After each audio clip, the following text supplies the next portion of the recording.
Namaskar. Lalit Modi is back in the news again. I was deliberately making a mistake there because this person is one of the most colorful characters that actually propelled IPL to its dizzy heights, and then he himself fell on the sword. We all know that he left India because of something, and I'm going to talk to you about that. There was one video that I had released on the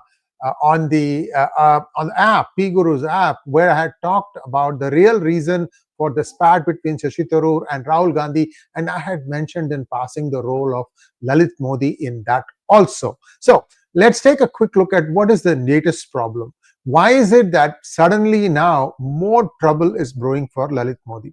Well, 2008 to 2010, those 3 years, IPL was just taking off, and this man, being the chairman of IPL, had complete control over what happens where, and this is where the problems begin for him. As to what the BJP wants to do, I will come to that after we talk about the data here, and then I'll tell you what I think the BJP wants to do with Lalit Modi as an example case.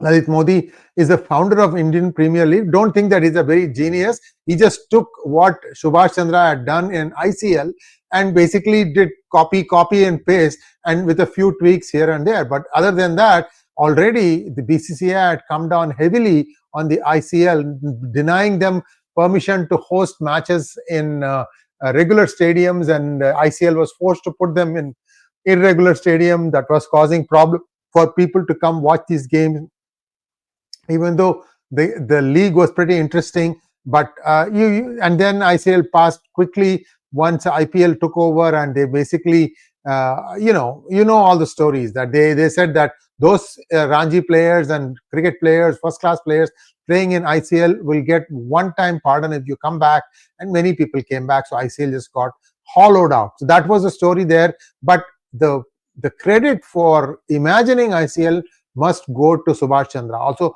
some of you might say, wait a minute, this is the same thing like Kerry Packer. But then, yes, that is true. But still, to do something of this level, 6 teams, all being managed by the same Z network, they had the channel, and they had a very good viewership for 1 year. I think second year they couldn't sustain it. They were beginning to countenance losses. So it was sort of like, okay, well, it's time to get going, because they wanted to cut the losses maybe. So Modi served as the IPL chief between 2008 to 2010, and then he was removed by the BCCI over allegations of financial misconduct. As a matter of fact, he fled India, and he has been residing in London ever since. Once in a while, he'll jump up and then he'll start talking about how he has been wrong, this, that. And, there was one extended period of time when he was giving interviews from London. The entire, TV network jumped on this, and they were covering it. And then suddenly the thing got shut off. And that was the end of Lalit Modi. 2013, that scam where they caught Srisanth and other players fixing matches. It is believed that it might have been a leak. Whatever it is, Lalit Modi is somebody that you cannot bottle up. And he, once in a while, he'll come out and make his presence felt. Now, this is in 2025, and I think what he tried to do this year was he tried to renounce his Indian citizenship after taking Vanuatu citizenship. Vanuatu does not have an extradition treaty with India, so he thought that he'll be safe there. Unfortunately, India managed to put pressure on Vanuatu, or Vanuatu realized the error of their ways, so they cancelled his citizenship. I don't have a clue as to what citizen he is as of today, because he had already renounced Indian citizenship. So what is going on? I don't know. But if he is not a citizen of any country, that would be an interesting thing in itself. Let's go back to what happened here. What is the charge that the Enforcement Directorate is laying at his doorstep? ED is probing a suspicious financial transaction of 125 crores allegedly routed through multiple offshore entities. The transaction is part of a broader 425 crore facilitation fee paid by MSM Singapore to WSG Mauritius, raising concerns about kickbacks and violations of FEMA and PMLA. So what was this? In my opinion, this was the broadcast rights for showing IPL, And I think in those days, you had a lot of cheerleaders. They had this IPL parties. After the game concluded, they used to have these parties, and the people used to really, really, go overboard. Well, everything happened all at once. You should read some of the reports that used to come out from all these parties. Next one, please. So in 2008, BCCI awarded IPL broadcasting rights to World Sports Group in a deal worth $1,026 billion, about 4,700 crores. That time it was 47 rupees to a dollar. Now we are at 85. And WSG sub-licensed the rights to MSM, Sony's broadcasting arm. A new deal in 2009 between BCCI, World Sports Group, and MSM led to 425 crore facilitation fee, triggering the current investigation. So this looks like a kickback to me. Let's see what happened. Next one. So ED suspect that 125 crores was siphoned off, layered through shell companies in Mauritius, and then transferred to Singapore and Hong Kong. These shell entities allegedly obscured the origin and destination of illicit route. Guys, this was one of the first things that I had started covering, how shell corporations are created, how money comes in through Mauritius, and then it gets invested in stock markets, how participatory notes are abused, all that stuff, right? This was all going on. This is go-go days of Congress. Everything and anything was allowed as long as there was a cut for the UPA government, whoever the minister was. Next one, please. Now, ED initially sent letters rogatory to Mauritius in 2016, which helped trace corporate documents and banking details confirming fund movement. See, Mauritius is like an opaque wall. When funding arrives at Mauritius, it completely dies up. They won't give you anything unless you really pressure them. So journalists such as myself, we were never able to break the wall there.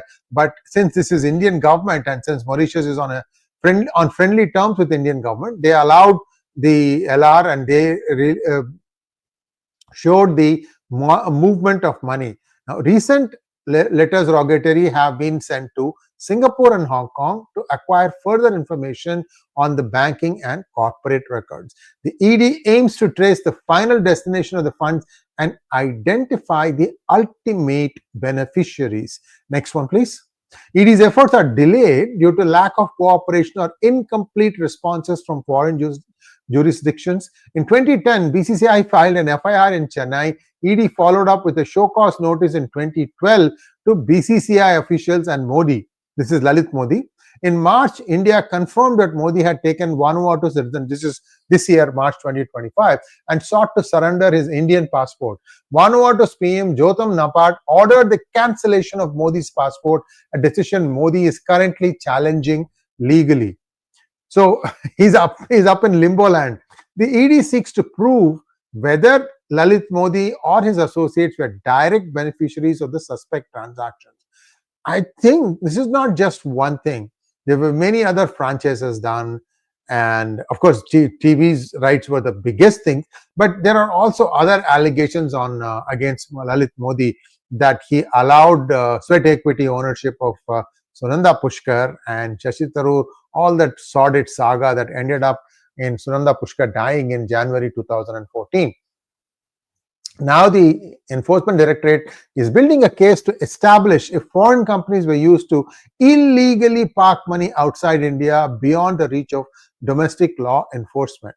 The probe depends heavily on data from Singapore financial hubs, especially Singapore and Hong Kong, to verify ownership structures and track fund flows.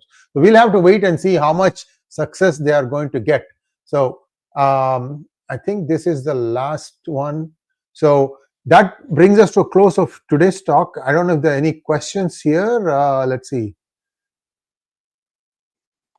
Never be hopeful unless we break all diplomatic ties with. Okay. Raman Raghunathan says, never be hopeful unless we break all diplomatic ties with money looters, UK. These frauds will not be sent back, but our government will act. What will our government act? Yeah, we have to remain, we have to say, we have to wait and see. I thought as part of the free trade agreement, they had also mandated that UK would send back all the people that would be requested by India. So we have to wait and see what happens. Of course, the free trade agreement is dead because India showed UK that much of the product that you claim as yours are actually made in China. And this is the problem that EU also has if it tries to make an FTA with India. India has caught on this one. So the only place that the free trade agreement might actually work is with the United States. With Canada also, the free trade agreement has been cut off. So now, what are the political implications here? Why is the BJP wanting to bring Lalit Modi back? These are my observations. I could be right, I could be wrong. First of all, he could be brought back, made an approver to try and politically hang somebody else. You know who I'm talking about.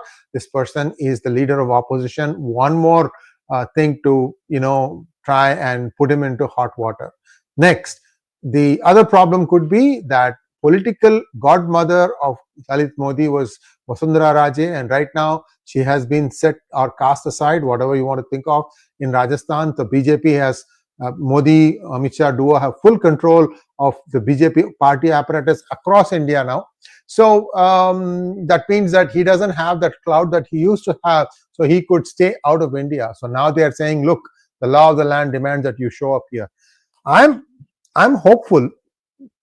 Hope floats eternal, that Amit Shah is actually trying to clean up cricket. I think again, it's very difficult to see the thing until something comes after a couple of years of observing the matches to see that, oh, okay, looks like things are better now.